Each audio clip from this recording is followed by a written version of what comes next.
तो अब हम देखेंगे आपके एक्सपेरिमेंट्स, ठीक है। और आप देखेंगे कि एक्सपेरिमेंट करके हम पता लगाएंगे कि फोटोसिंथेसिस के लिए हमें क्या क्या चीज़ें चाहिए।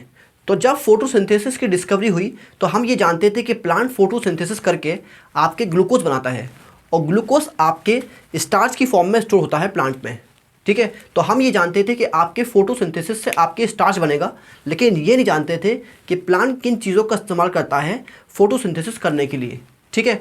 तो अब हमें इन चीज़ों का पता लगाना है एक्सपेरिमेंट करके, और एक्सपेरिमेंट करेंगे और ये पता लगाएंगे कि आपके कहाँ स्टार्च बना है, क्योंकि हम जानते हैं आपके कि अगर स्टार्च बना है तो वहाँ पर फोटोसिंथेसिस हुआ है, और जिस पार्ट में आपके स्टार्च नहीं बना वहाँ पर आपके फोटोसिंथेसिस नहीं हुआ है। तो इसी बात को ध्यान में रखते हुए हम एक्सपेरिमेंट करेंगे और पता लगाएंगे आपके कि कौन कौन से एलिमेंट चाहिए हमें, कौन कौन सी चीज़ें चाहिए आपके फोटोसिंथेसिस करने के लिए, ठीक है।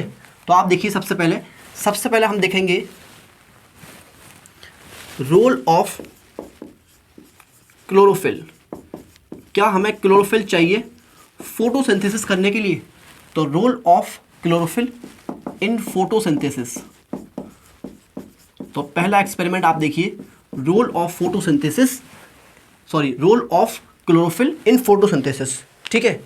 तो अब आप देखिए ध्यान से, इस एक्सपेरिमेंट को करने के लिए मैंने आपके एक लीफ ली, और ये लीफ कैसी लीफ है? वेरीगेटेड लीफ है ये। तो ये कैसी लीफ है आपकी? वेरीगेटेड लीफ, ठीक है।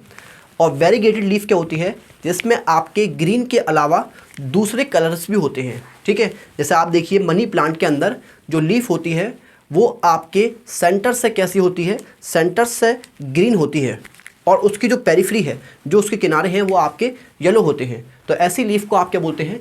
Variegated leaf. और अगर आपके पास वेरीगेटेड लीफ नहीं है तो आप इस्तेमाल कर सकते हैं लीफ पार्शली कवर्ड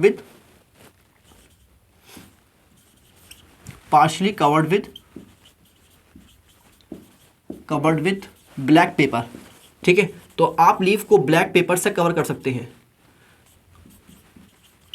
ठीक है। तो चलिए, मैंने आपको क्या दिखाई? मैंने आपको दिखाई एक वेरीगेटेड लीफ, ठीक है। तो मैंने क्या लिया है? आपकी एक वेरीगेटेड लीफ ली, और वेरीगेटेड लीफ में आप देखेंगे कि इसका, मान लीजिए इसका ये पार्ट कैसा है आपके? ये पार्ट है इसका ग्रीन, ठीक है। और इसका ये वाला पार्ट कैसा है? नॉन ग्रीन, ठीक है। मान लीजिए ये कैसा है आपके? नॉन ग्रीन, या कह लीजिए क्या, येलो। ये येलो पार्ट है इसका। और ये कैसा पार्ट है आपके? ये आपके ग्रीन पार्ट है, इसका ग्रीन पार्ट है, ठीक है। तो अब मुझे बताइए आप कि अगर मैं प्लांट को अंधेरे में रख दूंगा तो क्या होगा? तो आप कहेंगे कि जब आप प्लांट को डार्क में रखेंगे, अंधेरे में रखेंगे, तो लाइट रिएक्शन रुक जाएगी, तो फोटोसिंथेसिस रुक जाएगा, और आपके स्टार्च नहीं बनेगा, ठीक है।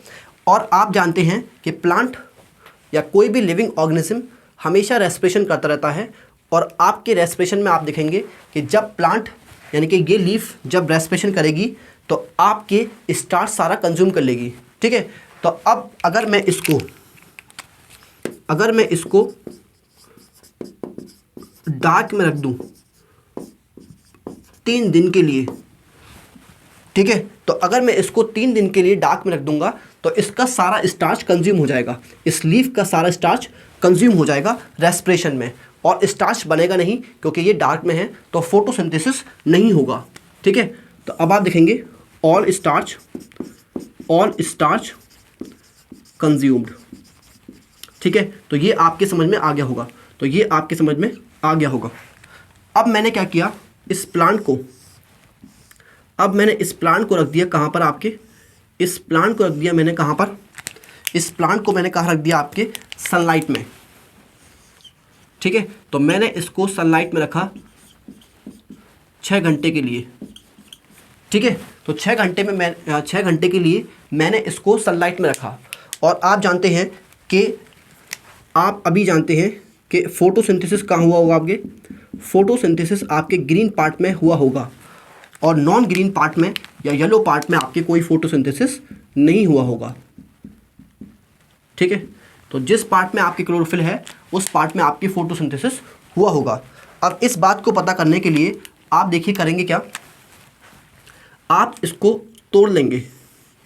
प्लंक, प्लंक मतलब होता है तोड़ना। प्लंक लीफ को तोड़ लीजिए और आप इसको डिप करिए कहाँ पर, एल्कोहल में। डिप इन एल्कोहल, ठीक है।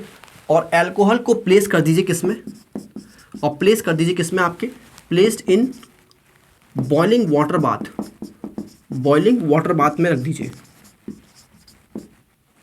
तो ये आपने अपनी केमिस्ट्री लैब में किया होगा। तो आप देखिए, टेस्ट ट्यूब में आप एल्कोहल लिए, टेस्ट ट्यूब में आपने क्या लिया, एल्कोहल लिया। टेस्ट ट्यूब में आपने क्या लिया, एल्कोहल लिया, और आपके इसमें आपने अपनी वेरीगेटेड लीफ रख दी, ठीक है। इस एल्कोहल में आपने अपनी वेरीगेटेड लीफ डिप कर दी, और अब इस टेस्ट ट्यूब को उबलते पानी में रख दिया, बॉइलिंग वाटर में रख दिया, ठीक है। तो इस टेस्ट ट्यूब को आपने कहाँ रख दिया, बॉइलिंग वाटर बाथ में, ठीक है। तो ये क्या है आपके, बॉइलिंग वाटर, बॉइलिंग वाटर। तो इससे क्या होगा आपके, इससे जितना भी क्लोरोफिल होगा या जितने भी पिगमेंट्स होंगे आपके लीफ के, वो सारे निकल जाएंगे, ठीक है। तो आप कह देंगे क्या, रिमूव, आप कहेंगे क्या, रिमूव क्लोरोफिल। तो ये क्लोरोफिल को निकाल देगा यहाँ से, ठीक है। अब आपकी लीफ कैसी हो जाएगी, लीफ आपके कलरलेस हो जाएगी। और अब आप करेंगे क्या, इसको डाल देंगे किस में, इस लीफ को आप कहाँ रख देंगे, इस एल्कोहल से निकाल के आप लीफ को कहाँ रखेंगे, प्लेस्ड इन आयोडीन सॉल्यूशन, ठीक है। ये कह लीजिए आपके, आप इसको आयोडीन सॉल्यूशन में डिप कर लीजिए, ठीक है। तो जब आप इस लीफ को आयोडीन सॉल्यूशन में डिप करेंगे और बाहर निकालेंगे, तो आप दिखेंगे, आप क्या दिखेंगे कि जो ग्रीन पार्ट है, ग्रीन पार्ट है, जो लीफ का ग्रीन पार्ट था आपके, यानी कि जो ग्रीन पार्ट था वो कैसा हो जाएगा आपके, वो हो जाएगा आपके ब्लू, ब्लू। और जो नॉन ग्रीन पार्ट था, जो आपके नॉन ग्रीन पार्ट था या येलो पार्ट था, वो कैसा हो जाएगा आपके, वो आपके कोई कलर नहीं लेगा, वो आपके कोई कलर नहीं लेगा, ठीक है। तो नो कलर, ठीक है, वो आपके कलरलेस ही रहेगा। तो ऐसा क्यों हुआ कि ग्रीन पार्ट ब्लू क्यों हो गया, तो आप जानते हैं कि ग्रीन पार्ट, जो ग्रीन पार्ट है आपके, जहाँ पर आपके क्लोरोफिल है, वो आपके फोटोसिंथेसिस करेगा, और फोटोसिंथेसिस करने के बाद, फोटोसिंथेसिस करने के बाद आप देखेंगे ये क्या बनाएगा, स्टार्च बनाएगा।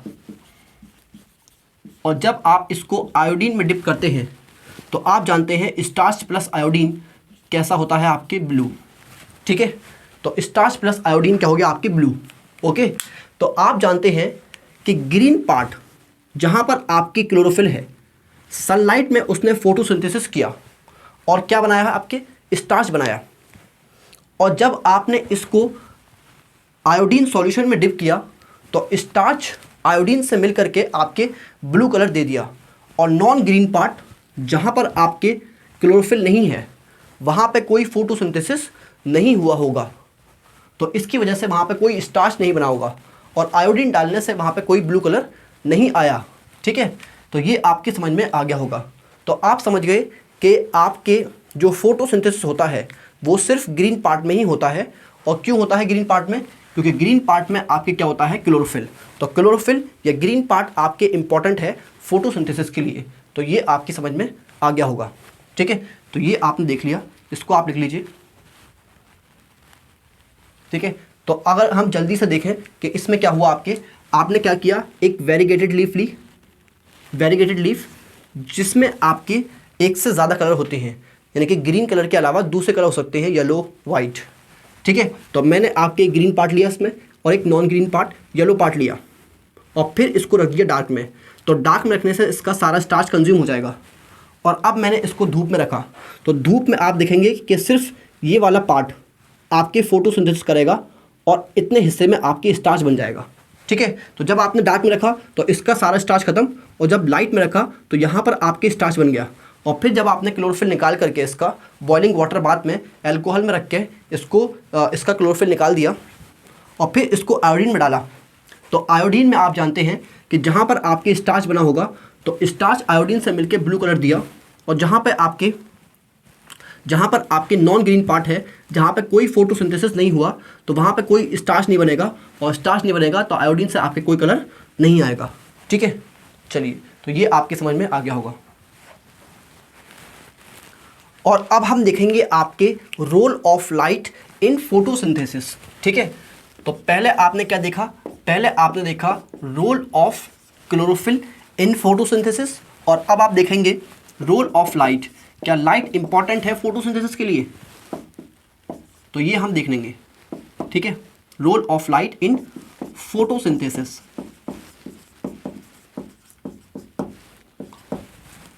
ठीक है, तो आपने क्या किया? आपने फिर से एक प्लांट लिया,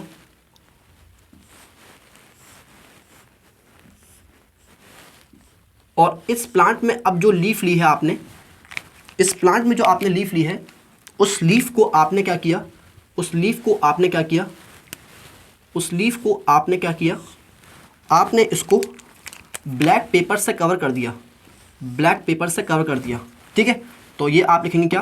partially covered with black pepper. ठीक है, तो आधी लीफ को आपने ब्लैक पेपर से कवर कर दिया।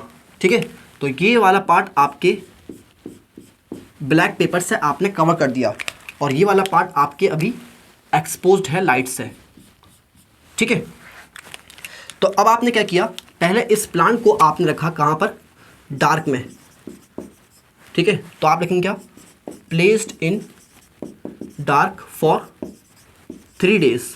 तो 3 दिन के लिए आपने इसको डार्क में रखा, और डार्क में रखने से क्या होगा आपके कि इसमें जितना भी स्टार्च होगा, इस लीफ के अंदर जितना भी स्टार्च होगा वो सारा कंज्यूम हो जाएगा, और आपके कोई फोटोसिंथेसिस नहीं होगा, तो नया स्टार्च नहीं बनेगा। ठीक है, अब आप क्या करेंगे? अब आप इस प्लांट को रखेंगे सनलाइट में 6 घंटे के लिए। ठीक है, तो 6 घंटे के लिए आप इस प्लांट को आप 6 घंटे के लिए लाइट में रखेंगे, सनलाइट में रखेंगे। ठीक है,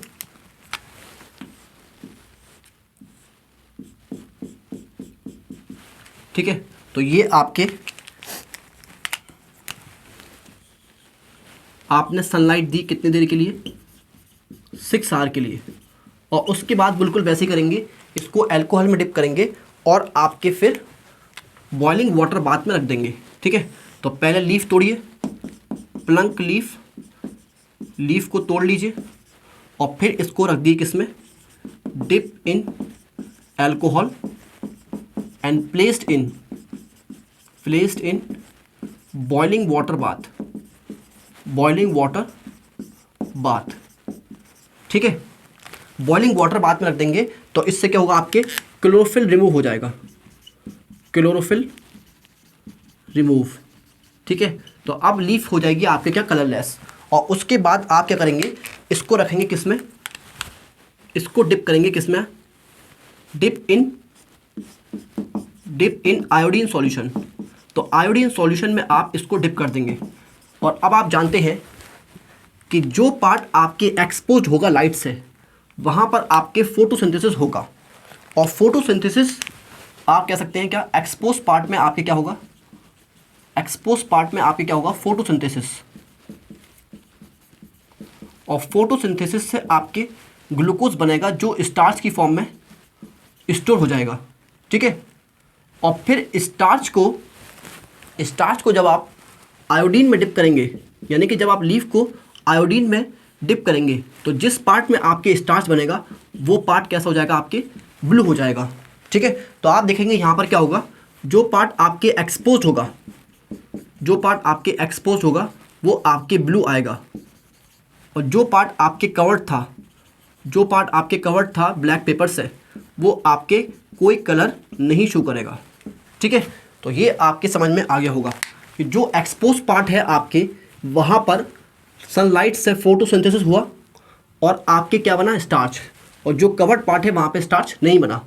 तो जब आपने इसको आयोडीन में डाला तो आयोडीन में आपके स्टार्च ने, यानी कि एक्सपोज पार्ट ने, जहाँ पर आपके फोटोसिंथेसिस हुआ, स्टार्च बना, उसने आपके ब्लू कलर शो किया, और आपके कवर्ड पार्ट ने कोई कलर शो नहीं किया, क्योंकि वहाँ पर आपके कोई फोटोसिंथेसिस नहीं हुआ होगा, तो कोई स्टार्च नहीं बना होगा, तो आपके कोई कलर नहीं आया आयोडीन डालने से। ठीक है, तो ये आपकी समझ में आ गया होगा। तो अब हम देखेंगे एक्सपेरिमेंट 3, और जिसमें हम देखेंगे role of CO2 in photosynthesis. तो आप लिखिए role of CO2 in photosynthesis. और इस एक्सपेरिमेंट का नाम क्या है आपके? इस एक्सपेरिमेंट का नाम है मोल्स, ये साइंटिस्ट का नाम है जिन्होंने ये किया था, मोल्स हाफ लीफ एक्सपेरिमेंट। ठीक है, तो मोल्स हाफ लीफ एक्सपेरिमेंट। अब आप देखिए ध्यान से, इन्होंने क्या किया, इन्होंने आपके एक प्लांट लिया,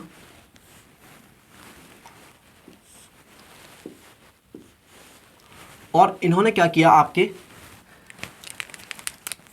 इन्होंने क्या किया कि इस प्लांट की लीफ को, इस प्लांट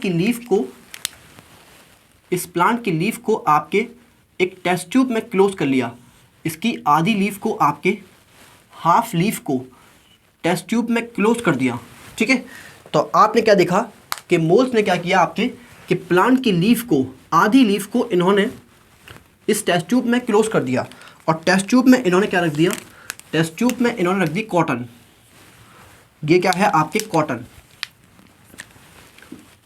और कॉटन को इन्होंने किस में सोक किया था, तो कॉटन को इन्होंने आपके KOH में सोक कर लिया था, उसमें डिप करके उसमें सोक कर लिया था KOH। ठीक है, तो कॉटन सोक्ड इन KOH। और आप जानते हैं KOH क्या करता है, KOH एब्जॉर्ब करता है CO2। ठीक है, तो अब आप देखेंगे कि यहाँ पर कोई CO2 नहीं होगी, CO2 एब्सेंट। तो टेस्ट ट्यूब के अंदर CO2 नहीं है। तो CO2 क्यों नहीं है, क्योंकि यहाँ पर जो कॉटन है जिसमें आपके KOH है, उस KOH ने आपके CO2 को एब्जॉर्ब कर लिया। ठीक है, और जिसकी वजह से टेस्ट ट्यूब में अब CO2 नहीं है। अब आप क्या करेंगे, अब इसको वही करेंगे आप कि पहले आप इसको रखेंगे कहाँ पर, पहले आप इसको रखेंगे डार्क में, और फिर इसको रखेंगे आपके लाइट में, और फिर आप टेस्ट करेंगे स्टार्च के लिए। तो जब आप टेस्ट करेंगे स्टार्च के लिए, तो आप देखेंगे कि जो आपके लीफ है, लीफ इनसाइड टेस्ट ट्यूब।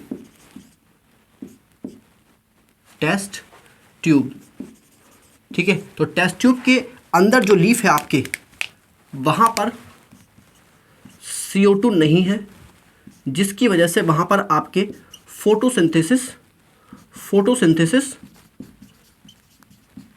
नहीं होगा, और जिसकी वजह से आपके स्टार्च नहीं बनेगा, और जिसकी वजह से जब आप इसमें आयोडीन टेस्ट करेंगे, तो आयोडीन कैसा आएगा आपके, आयोडीन टेस्ट में आपके इसमें ब्लू कलर नहीं आएगा, तो नो कलर। ठीक है, जब आप इसमें आयोडीन ऐड करेंगे आपके, तो इसमें आपके क्या आएगा, कोई कलर नहीं आएगा। और जो लीफ आपके क्या है, लीफ आउटसाइड है या एक्सपोज्ड है, या लीफ आउटसाइड टेस्ट ट्यूब, तो टेस्ट ट्यूब के बाहर जो आपके लीफ है, उसमें आप जानते हैं वहाँ पर आपकी CO2 होगी। तो CO2 होने की वजह से आपके फोटोसिंथेसिस होगा, और फोटोसिंथेसिस होगा तो आपके स्टार्च बनेगा, फोटोसिंथेसिस होगा तो आपके स्टार्च बनेगा, और स्टार्च बनेगा आपके। तो जब आप इसमें आयोडीन डालेंगे तो कलर कैसा आएगा आपके, ब्लू। तो यहाँ पर आपके स्टार्च टेस्ट क्या आएगा, पॉजिटिव। तो लीफ जो आपके बाहर है उसमें स्टार्च टेस्ट कैसा है आपके, अगर मैं स्टार्च टेस्ट की बात करूँ तो यहाँ पर आपके नेगेटिव है, और यहाँ पर आपके स्टार्च टेस्ट पॉजिटिव है, क्योंकि यहाँ पे आपके ब्लू कलर आया है। ठीक है, तो ये आपके समझ में आ गया होगा। तो क्योंकि आपकी लीफ जो टेस्ट ट्यूब के अंदर थी, तो टेस्ट ट्यूब के अंदर CO2 नहीं है, क्योंकि वहाँ पर आपके कॉटन है जिसमें आपके KOH है, और KOH एब्जॉर्ब कर लेगा CO2 को। जब यहाँ पे CO2 नहीं है तो फोटोसिंथेसिस नहीं होगा, और फोटोसिंथेसिस नहीं होगा तो आपकी स्टार्च नहीं बनेगा, और स्टार्च नहीं बनेगा तो आपके आयोडीन डालने से कोई कलर नहीं आएगा। और जब आप लीफ जो बाहर है, तो बाहर तो CO2 है एटमॉस्फेयर में, तो CO2 की वजह से आप देखेंगे कि फोटोसिंथेसिस होगा और स्टार्च बनेगा, और जब आप आयोडीन डालेंगे तो ब्लू कलर आएगा, यानी कि स्टार्च टेस्ट पॉजिटिव आएगा। तो इसका मतलब ये है कि CO2 चाहिए आपके फोटोसिंथेसिस के लिए, ठीक है। तो CO2 is required for photosynthesis. तो इसका कंक्लूजन क्या है आपके, इसका कंक्लूजन है कि CO2 is required for photosynthesis, और ये बात आप जानते हैं,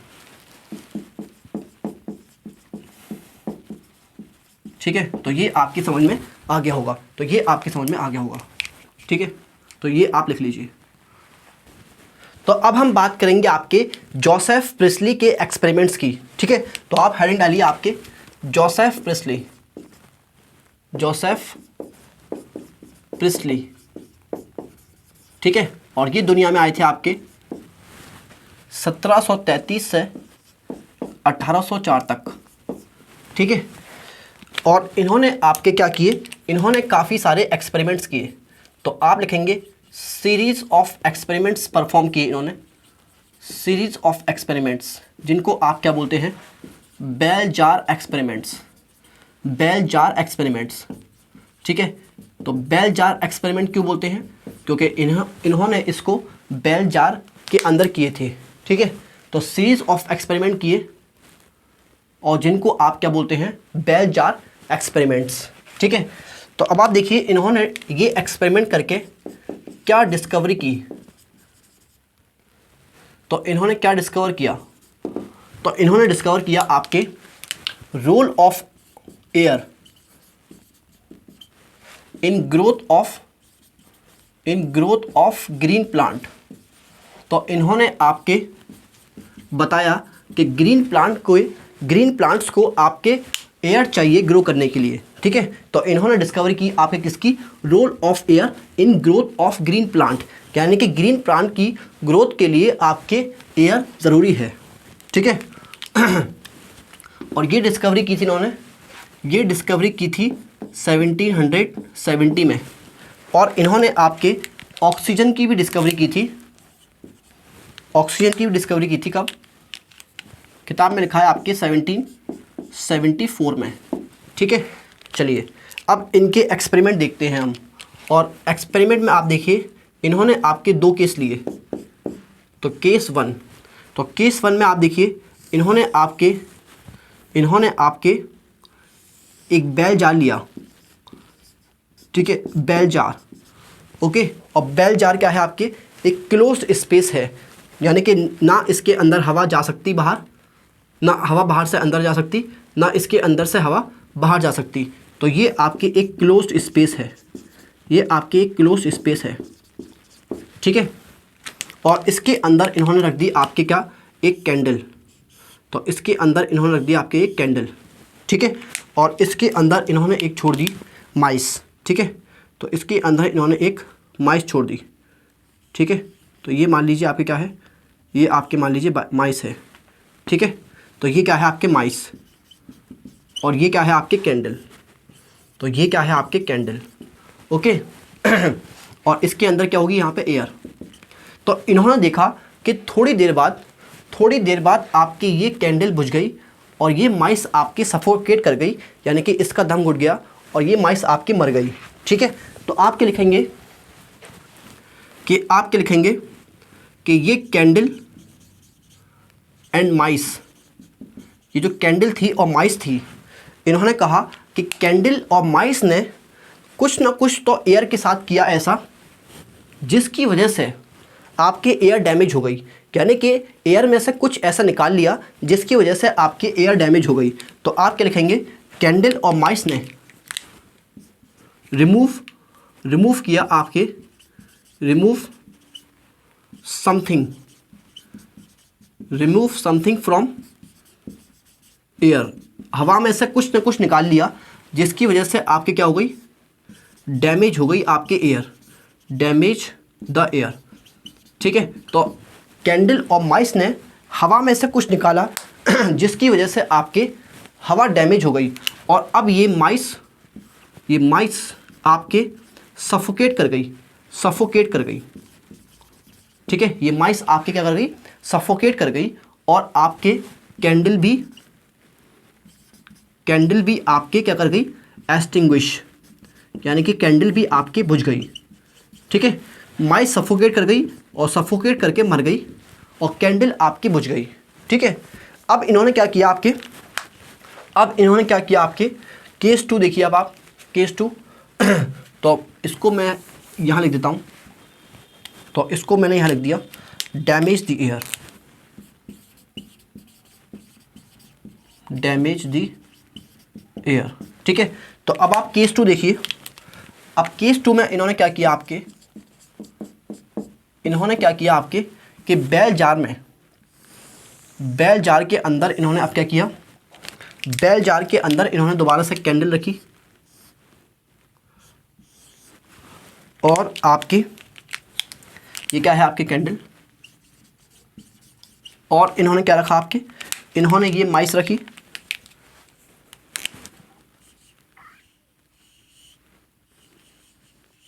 ठीक है। ये क्या है आपके माइस, और इस बार इन्होंने आपके मिंट प्लांट रखा।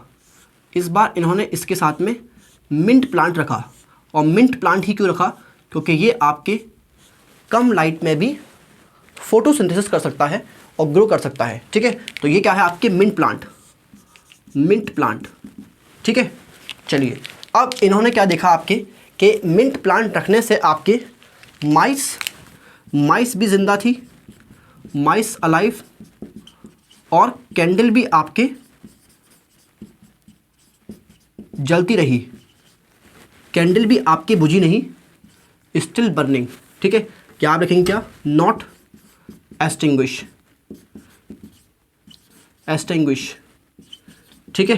तो आपके माइस भी जिंदा थी और कैंडल भी आपके बुझी नहीं, ठीक है, मिंट प्लांट रखने से। तो इन्होंने आपकी हाइपोथेसिस दिया, इन्होंने आपकी क्या हाइपोथेसिस दिया,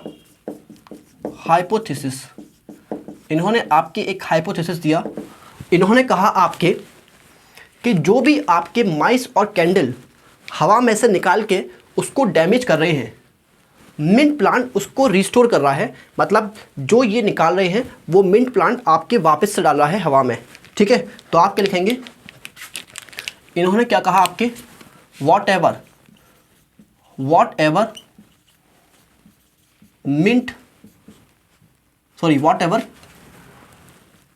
candle and mice remove from air, ठीक है। तो जो कुछ भी आपके माइस और कैंडल हवा में से निकाल रहे हैं और उसको डैमेज कर रहे हैं, मिंट प्लांट आपके क्या कर रहा है, रिस्टोर टू एयर। वही चीज आपके मिंट प्लांट रिस्टोर कर रहा है हवा में, ठीक है। तो ये आपके समझ में आ गया होगा। तो किताब में लिखा है आपके कि mint plant restore to air whatever candle and mice remove from air, ठीक है। तो ये आपके समझ में आ गया होगा। तो इन्होंने क्या किया, आपके सिंपल एक्सपेरिमेंट था कि पहले इन्होंने आपके माइस और कैंडल को रखा एक क्लोज स्पेस में, बेल जार में। फिर इन्होंने देखा आपके माइस और कैंडल मर गई, सॉरी माइस आपकी मर गई, कैंडल आपकी बुझ गई, ठीक है।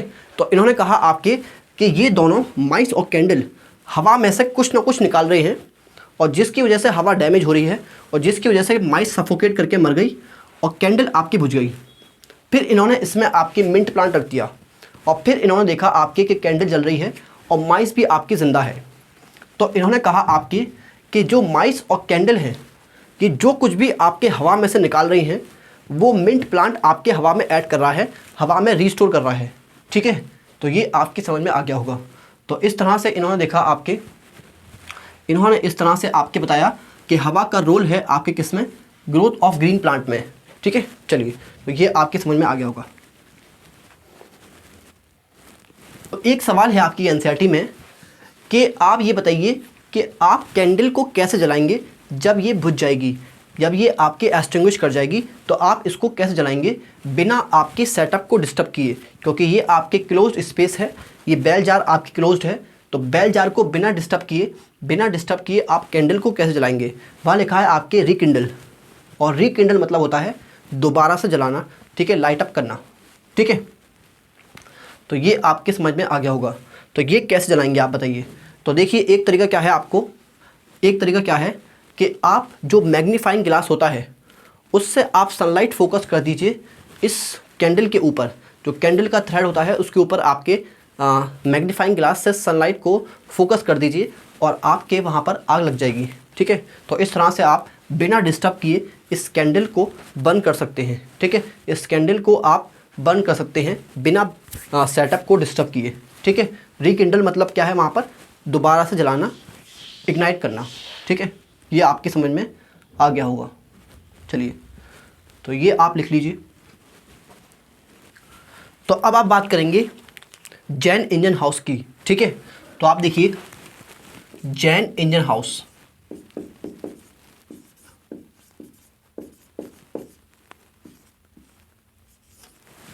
जैन इंजन हाउस, ठीक है। और ये आपके आए थे 1730 से 1799 तक, ठीक है।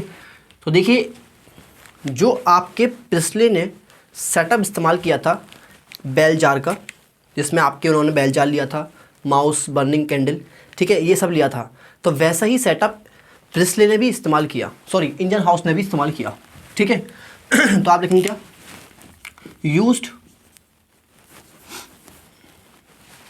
Used similar setup S priestly, ठीक है। तो प्रिस्ले जैसा सेटअप इस्तेमाल किया इन्होंने, लेकिन उसको एक बार लाइट में रखा और एक बार डार्क में रखा, ठीक है। Placed in light and placed in dark, ठीक है। तो लाइट में इन्होंने देखा आपके कि माइस क्या थी आपके? माइस आपके अलाइव रही एंड कैंडल जलती रही, कैंडल कंटिन्यू टू बर्न, ठीक है।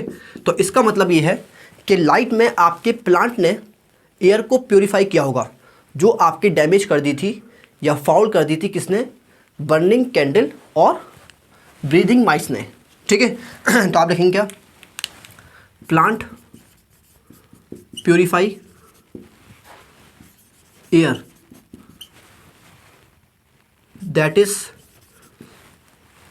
फाउल्ड कह लीजिए या डैमेज कह लीजिए,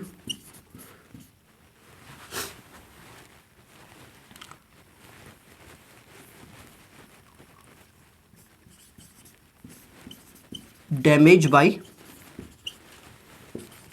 माइस एंड कैंडल, ठीक है। और जब इन्होंने इस सेटअप को डार्क में रखा तो इन्होंने देखा आपके कि माइस डाइड, मतलब माइस मर गई और कैंडल आपकी एक्सटिंग्विश कर गई, ठीक है। तो माइस आपकी सफोकेट करके मर गई और कैंडल आपकी बुझ गई, कैंडल एक्सटिंग्विश्ड। तो इसका मतलब ये है कि डार्क में आपके प्लांट ने एयर को प्यूरिफाई नहीं किया, तो plant can not purify air, ठीक है। तो ये सिंपल एक्सपेरिमेंट था इन्होंने। तो जैसा सेटअप आपके प्रिस्ली का था वैसा सेटअप इन्होंने इस्तेमाल किया, लेकिन एक बार उसको लाइट में रखा और एक बार उसको डार्क में रखा, ठीक है। तो जब लाइट में रखा तो माइस जिंदा रही और कैंडल आपकी जलती रही। तो इसका मतलब ये है कि जो माइस और कैंडल डैमेज कर रही थी हवा को, उस हवा को प्लांट ने प्यूरिफाई कर दिया, ठीक है। और जब इन्होंने इसको डार्क में रखा तो माइस आपकी मर गई और कैंडल आपकी बुझ गई। तो इसका मतलब ये है कि डार्क में प्लांट ने एयर को प्यूरिफाई नहीं किया, ठीक है। चलिए, अब इन्होंने एक एक्सपेरिमेंट किया एक्वाटिक प्लांट के साथ, ठीक है। तो आप लिखेंगे इंडियन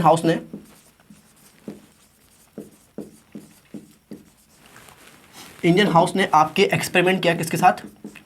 इन्होंने एक्सपेरिमेंट किया एक एक्वेटिक प्लांट के साथ, एक्वेटिक प्लांट, ठीक है, और जिसका नाम क्या था आपके? हाइड्रिला, ठीक है। और इन्होंने क्या किया कि इस एक्वेटिक प्लांट को एक बार आपके लाइट में रखा और एक बार डार्क में रखा।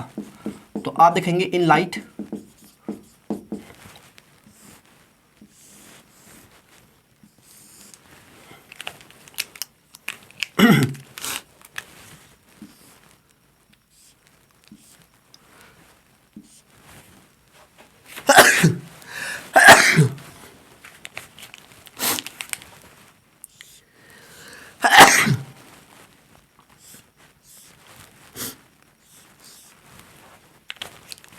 ठीक है। तो एक बार इन्होंने एक्वेटिक प्लांट को लाइट में रखा आपके, ठीक है। एक्वेटिक प्लांट है तो आपके किस में होगा? पानी में होगा। ये क्या था आपके? वाटर, ठीक है। और एक बार इस प्लांट को डार्क में रखा, अंधेरे में रखा, तो आप देखेंगे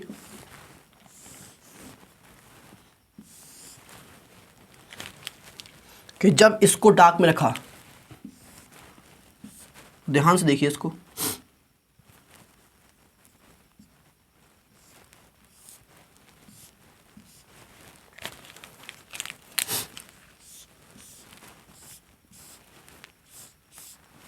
ठीक है।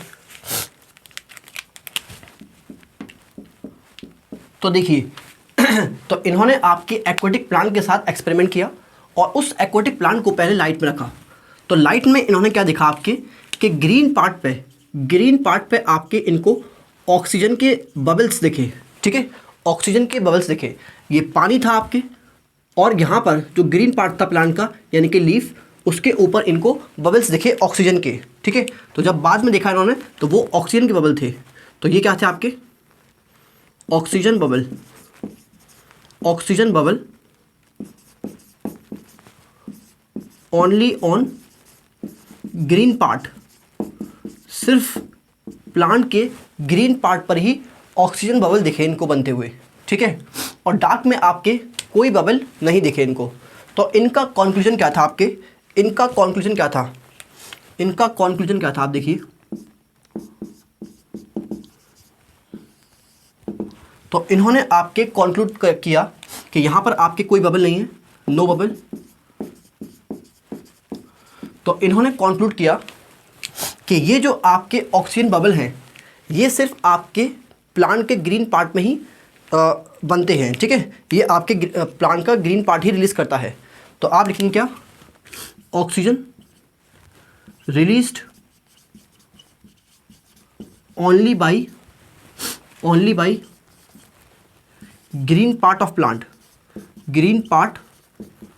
प्लांट, ठीक है। तो ऑक्सीजन सिर्फ आपके प्लांट का ग्रीन पार्ट ही रिलीज करता है, ठीक है। तो ऑक्सीजन सिर्फ आपके प्लांट का ग्रीन पार्ट ही रिलीज करता है, ठीक। और दूसरा क्या था इनका कंक्लूजन कि ये जो आपके प्लांट एयर को प्योरीफाई कर रहा था, तो इसके लिए आपके सनलाइट आपके इम्पॉर्टेंट है। तो बिना लाइट के ये प्लांट प्योरीफाई नहीं कर पा रहा एयर को, ठीक है। तो डार्क में ये प्लांट आपके एयर को प्योरीफाई नहीं कर पाया, जबकि लाइट में इसने प्योरीफाई किया। तो जो भी प्लांट का प्रोसेस है, मतलब पता तो था नहीं उस टाइम पे कि फोटोसिंथेसिस क्या है। तो जो भी इन्होंने कहा कि जो भी प्लांट अपना प्रोसेस है जिससे ये आपके एयर को प्योरीफाई कर रहा है, तो वो उसके लिए लाइट इम्पॉर्टेंट है, ठीक है। तो आप लिखेंगे क्या? Sunlight is important for plant process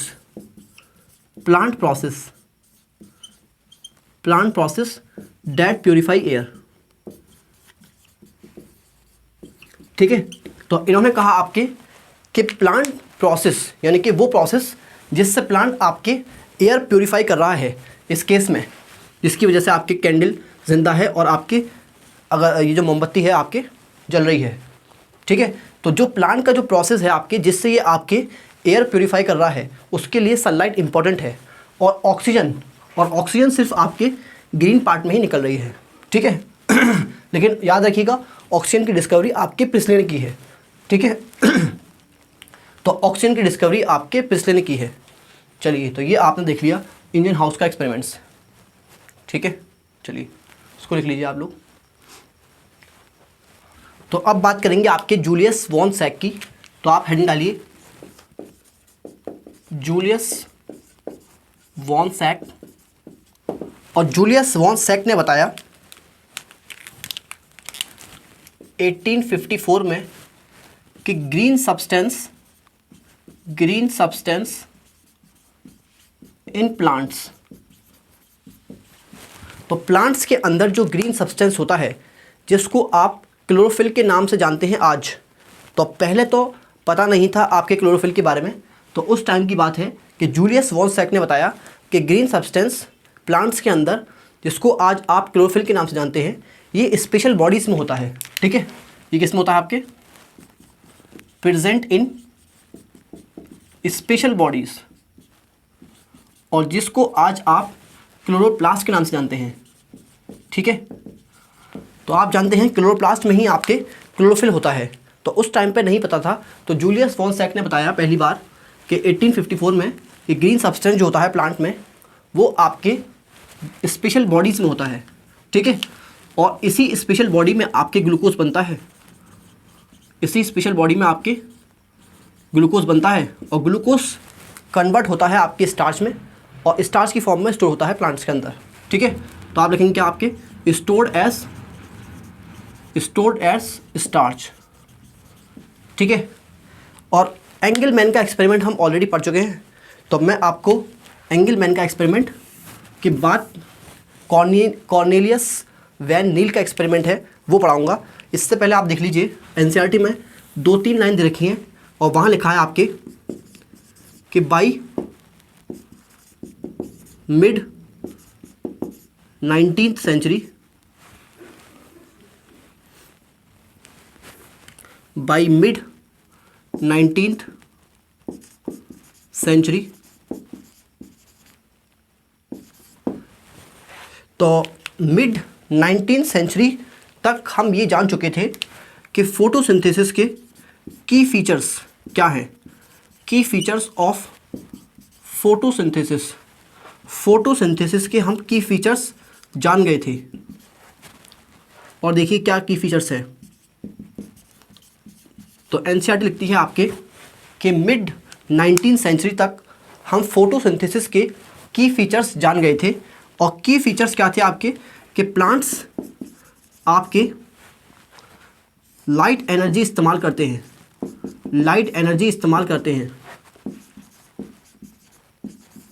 और लाइट एनर्जी इस्तेमाल करके आपके CO2 और वाटर से आपके क्या बनाते हैं, कार्बोहाइड्रेट बनाते हैं। ठीक है, और जिसका एम्पिरिकल फॉर्मूला क्या होता है आपके CH2O।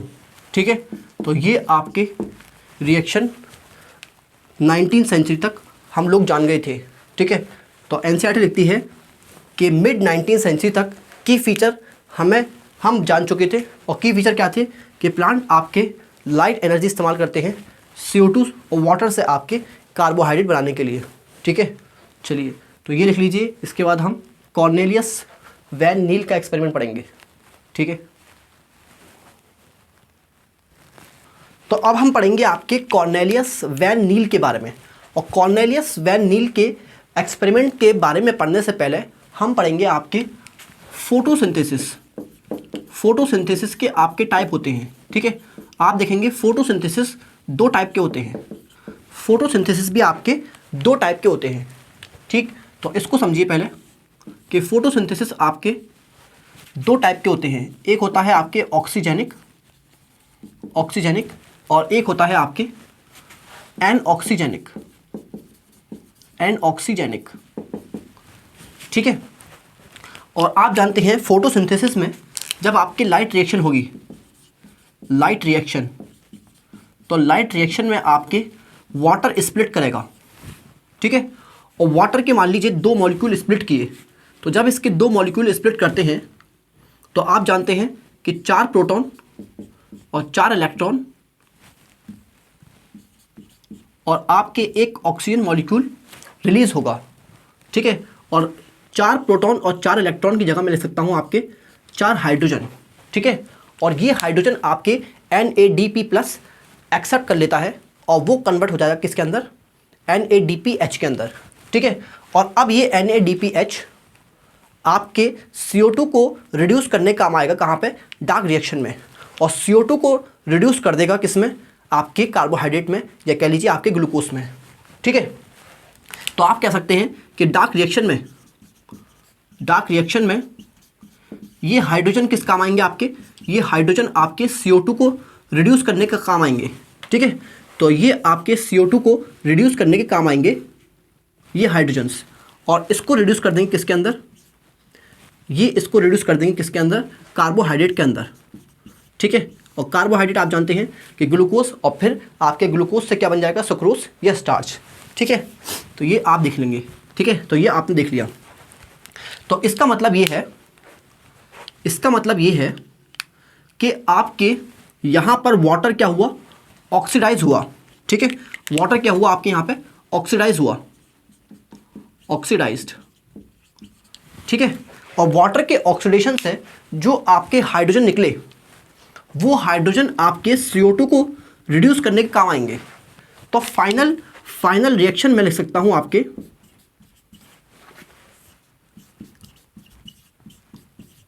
ये, ठीक है। ये क्या है आपके, कार्बोहाइड्रेट, ये एम्पेरिकल फॉर्मूला है कार्बोहाइड्रेट का, ठीक है। तो ये क्या है आपके कार्बोहाइड्रेट। तो इसका मतलब ये है कि ये आपके ऑक्सीडाइज हो जाएगा लाइट रिएक्शन में। तो ये क्या हो गया आपके ऑक्सीडाइजेबल कंपाउंड, क्योंकि ये आपके ऑक्सीडाइज हो जाएगा किसमें, लाइट रिएक्शन में। और फिर उसके बाद यहाँ से जो हाइड्रोजन निकलेंगे वो हाइड्रोजन आपके CO2 को रिड्यूस करने के काम आएंगे, ठीक है। तो ये जो हाइड्रोजन निकलेंगे इसमें से, वो हाइड्रोजन आपके CO2 को रिड्यूस करने के काम आएंगे, और इसको रिड्यूस कर देंगे किसके अंदर, कार्बोहाइड्रेट के अंदर, ठीक है। अब ध्यान से देखिए, एन ऑक्सीजेनिक में क्या होता है, एन ऑक्सीजेनिक में क्या होता है कि यहाँ पर लाइट रिएक्शन में आप देखेंगे कि यहाँ पर हाइड्रोजन कहाँ से आए, जो CO2 को रिड्यूस किए वो हाइड्रोजन आए आपके H2O से। तो हाइड्रोजन क्या हो गया यहाँ पे, सॉरी वाटर क्या हो गया आपके, हाइड्रोजन डोनर, ठीक है। तो मैंने आपसे कहा कि ये जो हाइड्रोजन आए, जो हाइड्रोजन ने CO2 को रिड्यूस किया, ये कहाँ से आए, तो आप कहेंगे ये H2O से आए। तो इसका मतलब H2O यहाँ पे क्या है, हाइड्रोजन डोनर। लेकिन आप देखेंगे कि अगर H2O की जगह कोई दूसरा कंपाउंड है जैसे आपके H2S या FeS, तो आप देखेंगे कि यहाँ पर आपके 4 हाइड्रोजन और 2 सल्फर, ठीक है। तो यहाँ पर आप देखेंगे कि यहाँ पर ऑक्सीजन रिलीज नहीं होगी, यहाँ पर आपके सल्फर रिलीज हुआ। तो इसका मतलब इस रिएक्शन में एन ऑक्सीजेनिक फोटोसिंथेसिस में आपके ऑक्सीजन रिलीज नहीं होती, इसीलिए आप इसको क्या बोलते हैं, एन ऑक्सीजेनिक, ठीक है। अगर ऑक्सीजन रिलीज होती है तो आप क्या बोलेंगे, ऑक्सीजेनिक, और अगर ऑक्सीजन रिलीज नहीं होती तो आप क्या बोलेंगे, एन ऑक्सीजेनिक। और ऑक्सीजन कब रिलीज नहीं होगी, जब जो आपके हाइड्रोजन डोनर है वो आपके वाटर नहीं, दूसरा कंपाउंड है, ठीक है। तो आप देखेंगे यहाँ पर आपके जो ये हाइड्रोजन है, ये डार्क रिएक्शन में CO2 को रिड्यूस करने काम आएंगे, और CO2 को रिड्यूस कर देंगे किसके अंदर, कार्बोहाइड्रेट के अंदर, ठीक है। तो ओवरऑल रिएक्शन क्या होगी यहाँ पे जो ओवरऑल रिएक्शन होगी आपके, क्या होगी, CO2 प्लस H2S, और यहाँ बन जाएगा आपके क्या, कार्बोहाइड्रेट प्लस आपके सल्फर, ठीक है, कार्बोहाइड्रेट प्लस सल्फर। तो आप देखेंगे यहाँ पर ऑक्सीजन रिलीज नहीं हुई, नो ऑक्सीजन रिलीज, यहाँ पे आपके ऑक्सीजन रिलीज नहीं हुई। तो यहाँ पर आपके ऑक्सीजन रिलीज नहीं हुई, इसीलिए आपके इस फोटोसिंथेसिस को आप क्या बोलते हैं, एन ऑक्सीजेनिक फोटोसिंथेसिस, ठीक है। और यहाँ पे आपके ऑक्सीजन रिलीज हुई तो इसको आप क्या बोलते हैं, ऑक्सीजेनिक फोटोसिंथेसिस। और यहाँ पे आपके ऑक्सीजन रिलीज क्यों हुई, क्योंकि आपके यहाँ पर हाइड्रोजन डोनर कौन है, हाइड्रोजन डोनर है आपके H2O, ठीक है। और H2O हाइड्रोजन डोनेट करने के लिए खुद ऑक्सीडाइज कर जाएगा, और जब ये ऑक्सीडाइज करेगा तो आपकी ऑक्सीजन रिलीज होगी। लेकिन अगर हाइड्रोजन डोनर H2O के अलावा कोई दूसरा कंपाउंड है, जैसे आपकी H2S, तो आप देखेंगे यहाँ पे ऑक्सीजन रिलीज नहीं होगी, ठीक है। चलिए, ये आपकी समझ में आ गया होगा, ये आपकी समझ में आ गया होगा। और आप देखेंगे कि ऐसे ऑर्गेनिज्म जो फोटोसिंथेसिस करके आपके ऑक्सीजन रिलीज करते हैं, उनको आप क्या बोलते हैं, ऑक्सीजेनिक फोटोसिंथेटिक ऑर्गेनिज्म। और इसका एग्जाम्पल क्या है आपके, ग्रीन प्लांट्स। इसका एग्जाम्पल क्या है आपके, ग्रीन प्लांट्स या साइनोबैक्टीरिया, ग्रीन प्लांट्स या कह लीजिए आपके साइनोबैक्टीरिया, जिसे आप ब्लू ग्रीन एल्गी भी बोलते हैं, साइनोबैक्टीरिया, ठीक है। और यहाँ देखिए ध्यान से, ऐसे ऑर्गेनिज्म जो आपके एन ऑक्सीजेनिक फोटोसिंथेसिस करते हैं, उनको आप क्या बोलते हैं, उनको आप बोलते हैं एन ऑक्सीजेनिक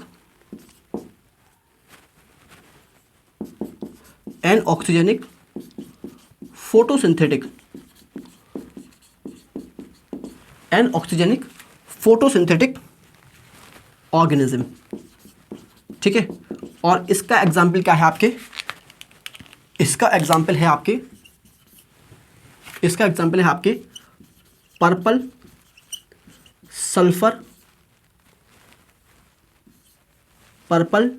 सल्फर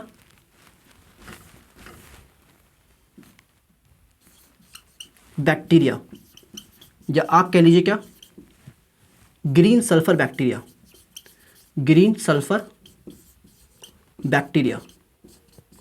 ठीक है। तो सल्फर बैक्टीरिया इनका नाम है क्योंकि ये आपके सल्फर रिलीज करते हैं, ठीक है। तो इसलिए इनका नाम क्या है, सल्फर बैक्टीरिया, ओके। तो ये आपकी समझ में आ गया होगा। तो ऑक्सीजेनिक फोटोसिंथेसिस में आपके ऑक्सीजन रिलीज होता है, और क्यों होता है, क्योंकि यहाँ पर जो आपके ऑक्सीडाइजेबल कंपाउंड है वो आपके H2O है, यानी कि जो हाइड्रोजन डोनर है वो क्या है, आपके H2O है।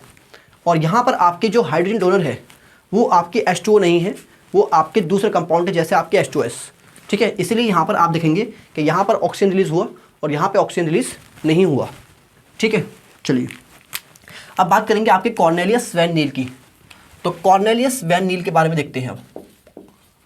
कॉर्नेलियस वैन नील,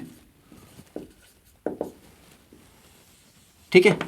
और ये आपके दुनिया में आए थे 1897 से 1985 तक, ठीक है। और एनसीईआरटी लिखती है कि ये माइक्रोबायोलॉजिस्ट थे।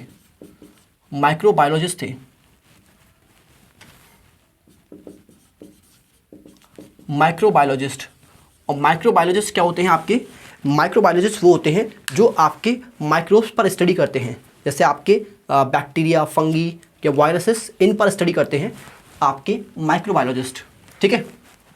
तो माइक्रोबायोलॉजिस्ट कौन होते हैं, माइक्रोबायोलॉजिस्ट वो होते हैं जो आपके माइक्रोब्स पर स्टडी करते हैं। अब आप देखेंगे कि एनसीईआरटी लिखती है कि इन्होंने आपके माइलस्टोन या कह लीजिए आपके सिग्निफिकेंट कंट्रीब्यूशन किया इन अंडरस्टैंडिंग ऑफ फोटोसिंथेसिस। तो देखिए इसका मतलब क्या है, इसका मतलब देखिए क्या है, देखिए इन्होंने आपके काफ़ी बड़ा कंट्रीब्यूशन दिया फोटोसिंथेसिस को समझने के लिए। तो एनसीईआरटी लिखा आपके माइलस्टोन मतलब काफ़ी बड़ा, काफ़ी सिग्निफिकेंट कंट्रीब्यूशन था इनका फोटोसिंथेसिस को समझने में, ठीक है। तो फोटोसिंथेसिस को समझने में आपके काफ़ी बड़ा कंट्रीब्यूशन था इनका, कॉर्नेलियस वैन नील का। तो इसलिए लिखा मैंने क्या, माइलस्टोन या सिग्निफिकेंट, काफ़ी बड़ा कंट्रीब्यूशन था इन अंडरस्टैंडिंग ऑफ फोटोसिंथेसिस। ठीक है, तो ये आपकी समझ में आ गया होगा। अब आप देखेंगे कि इन्होंने क्या कहा, इन्होंने कहा आपके कि फोटोसिंथेसिस एक लाइट डिपेंडेंट रिएक्शन है। ठीक है, तो इन्होंने कहा आपके क्या प्रपोज्ड, क्या कहा इन्होंने कहा आपके फोटोसिंथेसिस आपके क्या है, एक लाइट डिपेंडेंट रिएक्शन है, मतलब ये लाइट से होती है, लाइट डिपेंडेंट रिएक्शन है। ठीक है, ये तो आप सब जानते हैं। ठीक है, और इस रिएक्शन में मतलब फोटोसिंथेसिस में आप देखेंगे कि हाइड्रोजन फ्रॉम ऑक्सीडाइजेबल कंपाउंड, एक ऑक्सीडाइजेबल कंपाउंड से हाइड्रोजन आपके किस काम आती है, CO2 को रिड्यूस करने काम आती है। ठीक है, तो इन्होंने कहा आपके क्या, हाइड्रोजन फ्रॉम ऑक्सीडाइजेबल कंपाउंड। ठीक है, जैसे मैंने आपको दिखाया यहाँ पे ऑक्सीडाइजेबल कंपाउंड क्या है, H2O, यहाँ पर क्या है आपके H2S। ठीक है, तो यहाँ पे आपके H2S ऑक्सीडाइज कर जाएगा। तो आपने देखा यहाँ पर H2O है ऑक्सीडाइजेबल कंपाउंड, यहाँ पे आपके H2S है ऑक्सीडाइजेबल कंपाउंड। तो हाइड्रोजन, इससे जो हाइड्रोजन आया आपके, ये किस काम आएगा आपके, ये CO2 को रिड्यूस करने काम आएगा, किसमें, कार्बोहाइड्रेट में। ठीक है, तो आप लिखेंगे hydrogen from oxidisable compound reduces CO2 to carbohydrate.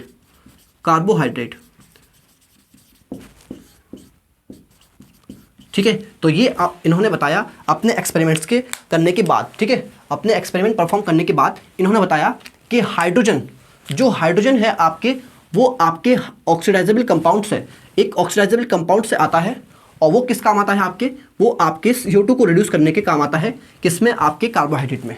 ठीक है, तो ये इन्होंने अपने एक्सपेरिमेंट करने के बाद कहा।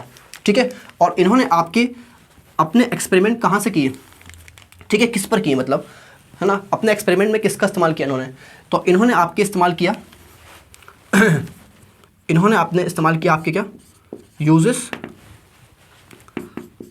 पर्पल सल्फर बैक्टीरिया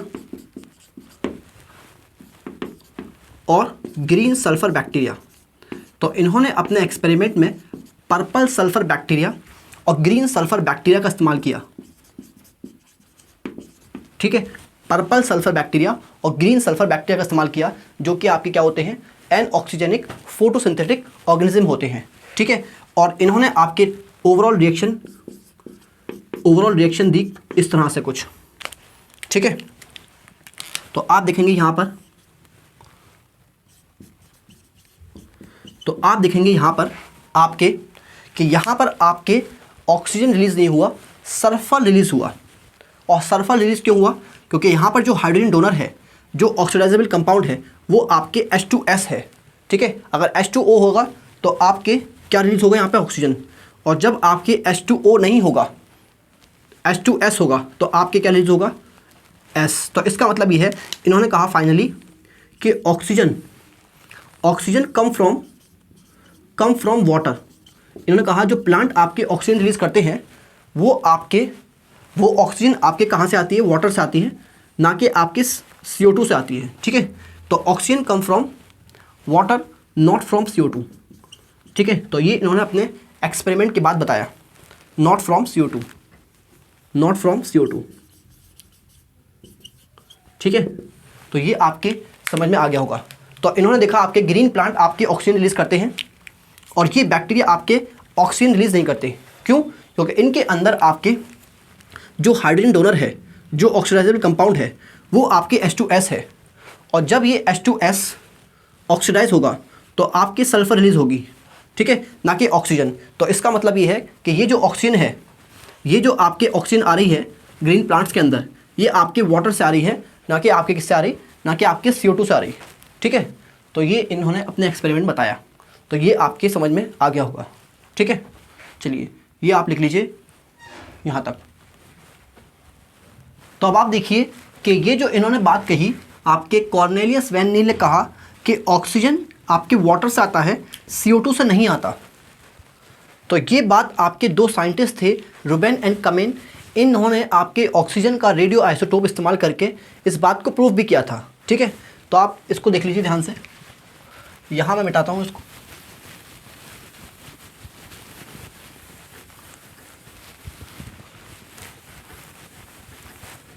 तो रूबेन एंड कमेन नाम के दो साइंटिस्ट थे आपके,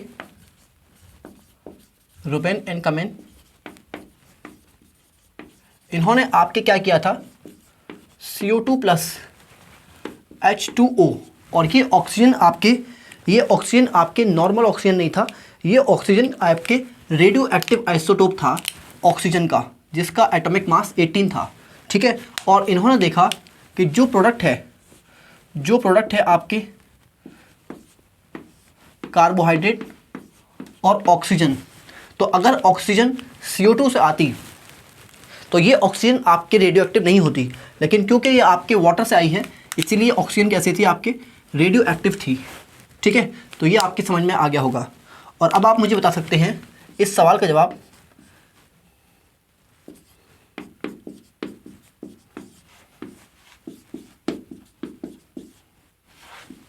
इस सवाल का जवाब अब आप मुझे बता सकते हैं कि यहाँ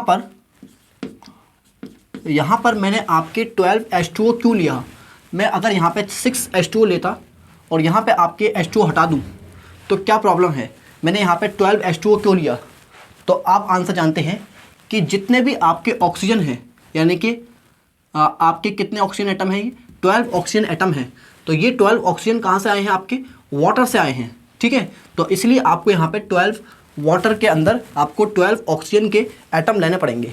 ठीक है, चलिए, तो इसीलिए आप देखेंगे कि यहाँ पर आपको 12 वाटर लेना पड़ा। अगर आप यहाँ पे 6 वाटर लेते तो सिर्फ 3 ऑक्सीजन के मॉलिक्यूल ही यहाँ पे आप लिख पाते, लेकिन आप जानते हैं कि यहाँ पर आपके 6 O2 इवॉल्व होते हैं, तो इसलिए आपको 12 वाटर के मॉलिक्यूल लेने पड़े, और 12 वाटर के मॉलिक्यूल लेंगे तभी यहाँ पर आप 6 O2 रिलीज़ कर पाएंगे।